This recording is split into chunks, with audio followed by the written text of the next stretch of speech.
1 Kings chapter 3. Later, Solomon formed an alliance with Pharaoh king of Egypt by marrying his daughter.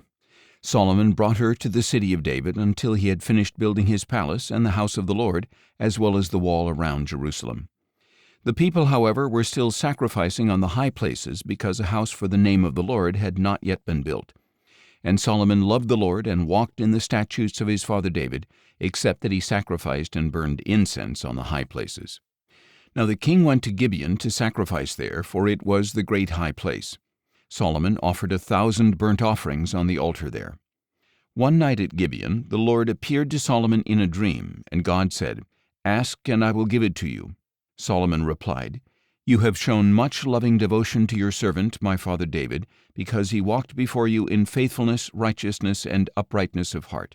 And you have maintained this loving devotion by giving him a son to sit on his throne this very day. And now, O Lord my God, you have made your servant king in my father David's place.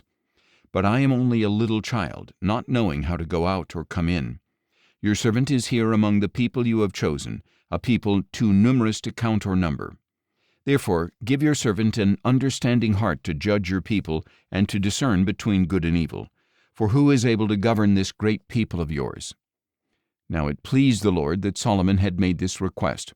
So God said to him, "Since you have asked for this instead of requesting long life or wealth for yourself or death for your enemies, but you have asked for discernment to administer justice, behold, I will do what you have asked. I will give you a wise and discerning heart, so that there has never been nor will ever be another like you. Moreover, I will give you what you did not request, both riches and honor, so that during all your days no man in any kingdom will be your equal. So if you walk in my ways and keep my statutes and commandments, just as your father David did, I will prolong your days."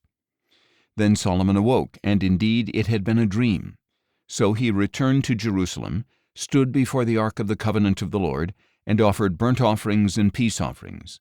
Then he held a feast for all his servants. At that time 2 prostitutes came to the king and stood before him. One woman said, "Please, my lord, this woman and I live in the same house, and I gave birth while she was in the house. On the 3rd day after I gave birth, this woman also had a baby. We were alone, with no one in the house but the 2 of us. During the night, this woman's son died because she rolled over on him. So she got up in the middle of the night and took my son from my side while I was asleep. She laid him in her bosom and put her dead son at my bosom. The next morning, when I got up to nurse my son, I discovered he was dead. But when I examined him, I realized that he was not the son I had born." "No," said the other woman, "the living one is my son, and the dead one is your son." But the first woman insisted, "No, the dead one is yours, and the living one is mine." So they argued before the king. Then the king replied, "This woman says, 'My son is alive and yours is dead,' but that woman says, 'No, your son is dead and mine is alive.'" The king continued, "Bring me a sword." So they brought him a sword. And the king declared, "Cut the living child in 2 and give half to one and half to the other." Then the woman whose son was alive spoke to the king because she yearned with compassion for her son. "Please, my lord," she said, "give her the living baby. Do not kill him." But the other woman said, "He will be neither mine nor yours. Cut him in 2. Then the king gave his ruling. "Give the living baby to the first woman. By no means should you kill him. She is his mother." When all Israel heard of the judgment the king had given, they stood in awe of him, for they saw that the wisdom of God was in him to administer justice.